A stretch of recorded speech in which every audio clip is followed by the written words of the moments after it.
Zakaj tej volni rečemo volna velikanka? Zdaj, točno zakaj ne bi vedela, ampak se je kar neko univerzalno ime pojavilo, pač predvidevamo zaradi tega, ker je toliko velika, ne. Pač, če pogledate, nit je kar precej debela, ne, v primerjavi z navadno volno. Tukaj je recimo, kakšna je volna velikanka, takšna je pa recimo, ne vem, navadna volna, ne. Kako debela pa je sploh ta nit volne velikanke? Nit je debela tam nekje od 3 do 5 cm, majčkeno je odvisno tudi od samega tipa volne. Od kje dobimo to volno? Ali so to kakšne posebne ovce?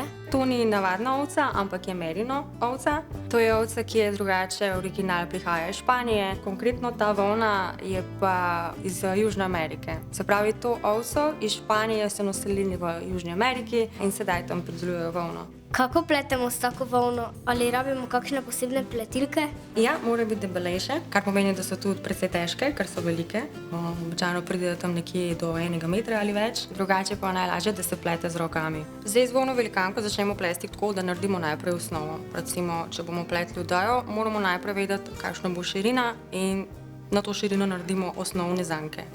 To pa naredimo tako, da prijemamo prejo in naredimo najprej začetno zanko in skozi to vlečemo zankice. Tukaj zdaj dobimo potem širino odejice in ko smo enkrat recimo zadovoljni za širino, se ustavimo in to je osnova.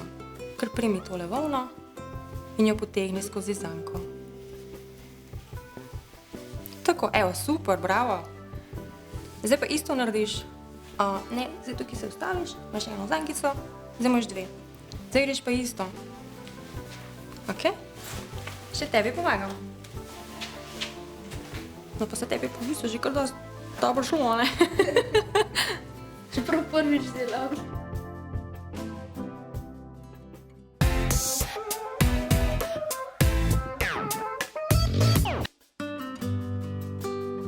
Čeprav je debela in mehka. Kaj to je za vrat po zimi ali za kaj drugega? To je v bistvu trak za na glavo, ki ti pokrije ušesa. Boš probala? Ja. A je toplo? Ja. Evo, tukaj sem vam prinesla pokazati še nekaj drugih izdelkov, ki lahko nastanejo iz te volne. Tukaj je en tak polštrček, okrogle oblike. Koliko časa ste pa delali to? Tega sem delala po mojem kakšne pol urce. Tukaj imam potem še šal, a ga bo kdo od vaju probal. Evo, izvoli. Ja pa dolg. Tega večkrat zavijaš okrog vratu. Če te zebe v nos, si lahko še nos pokriješ. Ali lahko z Jake midva vidimo te pletilke?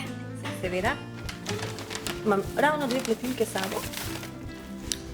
Tako da evo si lahko pogledate. Kako pa poteka delo z njimi? Evo, eno pletilko bom vzela. Začetek je sicer podoben kot prej, samo da mi to delamo z pletilkami namesto z rokami, ne. Isto se naredi osnovna zanka,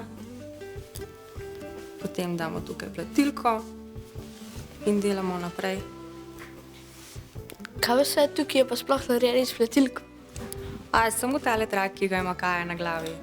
A vse ostalo, preproga, šal? Preproga, ja, odejica, vse je pa z rokami narejeno. Evo, tukaj imata oba dva vsak svojo pletilko. Pa takole bomo dal še vsak svojo volno. A lahko prosim malo pomagate, kaj me tale zanka? Bili kontra zaviješ. Tako? Takole, čakaj, da pa kar smo. Evo, prvo zankico mava. Ok. Zdaj da pa čez tole daš pletilko. Je važen? Zdaj primaš ta del, pa ga zavijaš. A vidiš, koliko sem ga zavila? Ja. Pa daš čez pletilko, pa zategneš. Zdaj pa isto delaš naprej.